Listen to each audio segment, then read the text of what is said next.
पहले महीने ही हम लोग मैं ये सब नौटंकी कर रहा था, किसी सीनियर ने देख लिया, उसने बोला कि भाई तुम वहाँ जाओ, एक ड्रामेटिक सोसाइटी है वहाँ पे ऑडिशन हो रहे होंगे, तो वहाँ पे जाके अपना ऑडिशन दो। क्या बात है। तो धक्के से चला गया, कोई एक फ्रेंड था वो मुझे ले गया कि चल चल, मेरा बिल्कुल मन नहीं था। हाँ। मेरा ऐसा, हालांकि मैंने मन बना लिया था कि अब मैं पढ़ाई करूँगा, क्योंकि मैं हिंदी मीडियम से था। हाँ जी।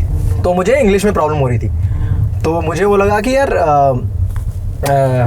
क्या बाउंसर जा रहा था? हाँ पूरा, मतलब हाँ। क्लास में बैठते थे और वो समझ ही नहीं आ रहा था कि क्या बोल रहे हैं, क्या चल रहा है। और मतलब ऐसा भी नहीं कि कुछ अलग पढ़ा रहे थे, वो वही सब्जेक्ट्स पढ़ा रहे थे, मैथ्स, फिजिक्स, ठीक है, जो हम पढ़ के आए थे। हाँ। जिसमें तुमने सेलेक्ट हुए हो, जिससे महारत पा रखी होती है, फर्स्ट ईयर का तो आपने किया ही होता है ऑलमोस्ट। हाँ, और वो ही चीज़ें नहीं समझ में आ रही थी, तो मुझे लगा कि भाई ये कुछ शायद लैंग्वेज का फ़र्क है, तो मैं लैंग्वेज की तैयारी करता हूँ। थोड़ा इंग्लिश मैं बुक्स ले आया था 2-3, वो जो ग्रामर वाली होती हैं और इंग्लिश स्पीकिंग वाली जो टिपिकल किताबें होती हैं, वो सारी लेके मैंने रखी। बेस्ट। और किसी सीनियर ने आके मैं कॉमन रूम, बस मेरा मतलब था कि टाइम टेबल बनाया था मैंने रिटन कि 8 बजे मैं मैथ से निकलूंगा और 8 से 8:30 कॉमन रूम में जाके टीवी देखूंगा, 8:30 से पढ़ने बैठूंगा इंग्लिश। वाह। 8:30 से 9:30 इंग्लिश पढ़ेंगे 1 घंटा, उसके बाद जो टेक्स्ट बुक्स हैं जो चल रहा है सिलेबस वो पढ़ेंगे। हाँ। तो वो मेरा प्लान था।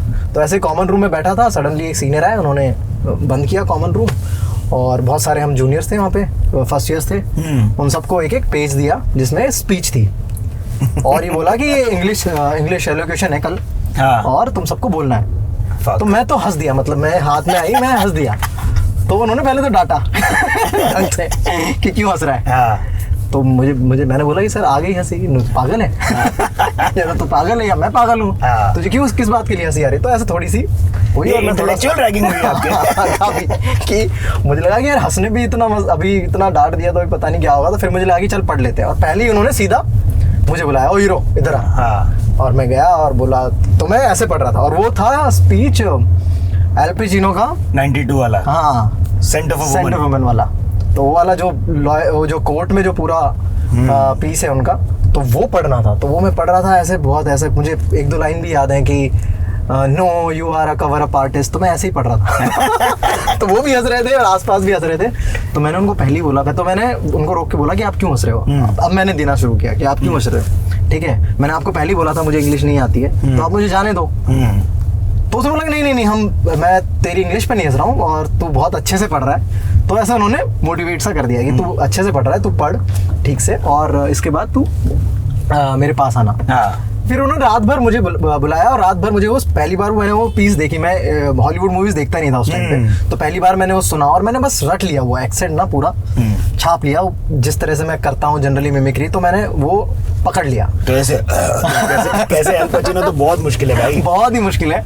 और मैंने जब वो बोला नेक्स्ट डे था, तो नेक्स्ट डे मैंने बोला तो वहाँ पे लाफ राइट था मतलब ऑडियंस हंस रही है, जज जो थी वो हंस रही है, मतलब वो जज तो मतलब ऐसा था कि गिरने वाली थी वहां से हंस के, कि जिस तरह से मैं बोल रहा था। क्यों, कैसे कुछ बताओ ना, मतलब ऐसे स्कॉट फ्री, मतलब मैं बहुत गंदा पढ़ रहा था। हाँ। जो भी बहुत गंदा मैंने मिमिक किया था एल पचिनो को। तो सबको हंसी आ रही थी, और जो वो ट्राइंग टू बी इंग्लिश जो एक्सेंट होता है, हाँ। वो आ रहा था। हाँ। और क्लियरली एक राजस्थानी बंदा इंग्लिश बोल रहा है, एल पचिनो ट्राई करने की कोशिश कर रहा है, तो हिलेरियस था।